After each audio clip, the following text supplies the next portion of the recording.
What's up guys, Erasable Crab here. Welcome back to another video on the Automotive Channel. Today we're going to be going over how to properly install a retention ring on a hubcap. Why is that important?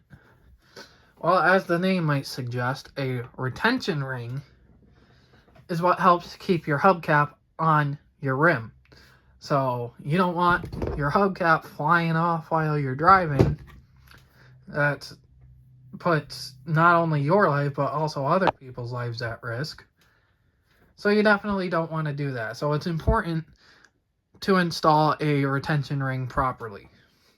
Now, this hubcap I have is specifically designed for a Nissan Rogue. I have a 2013, but I believe it's the same for 2008 to 2014, 15-ish.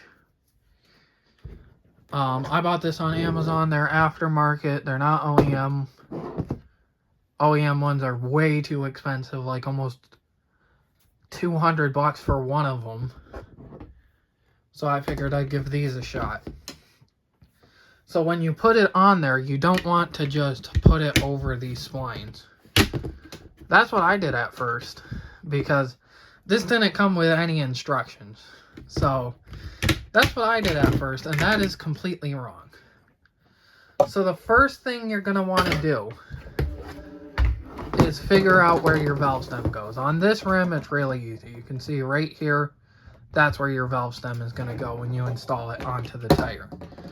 So then flip it over, and in that spot, you want to align your retention ring with this little lip here facing down. So you want to align it so it's like that. Okay? Also, side note real quick, I thought these were damaged at first, but every single one is like that. I think that's just the seam.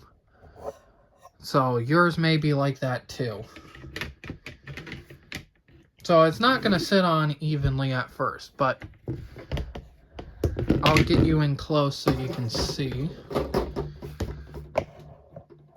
We've got the outside. This is what also helps grip and keep your hubcap onto your tire. And there's a channel in here, and that's where the retention ring sits. It's right in here. So you're going to grab your retention ring. You are going to find your valve stem. I like putting it at the bottom in the 6 o'clock position, or you can put it at the top in the 12 o'clock position. Either way, both ways work. And then what I kind of like to do is go to the closest one and kind of get that to seat in first. And then just kind of go around. And then you can see you're going to have some resistance, especially at first. But when it's loose like this, you can spin this. Get it aligned as closely as you can. And then this is where it's going to be a bit difficult, because you kind of want to bend this inward to get it to seat. And then right here, same thing, and watch your fingers. Don't pinch your fingers. I did that last night because I've already assembled 3 of these. This is just the 4th one. So I thought I'd show you guys. And I just did it again. That was stupid. Anyways, what you're going to do now, watch your fingers. You're just going to pull up. Might take a little bit of force. And it is going to click into place. Now what you're going to do, you're going to take it and you're going to visually, just do a visual check. Is it seated into that channel all the way around the hubcap?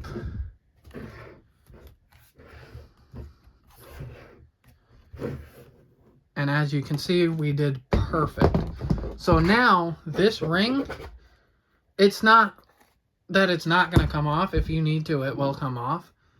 but it's a lot sturdier. It's not just gonna fly off. So that is an important safety step. So I thought I'd share that information with you.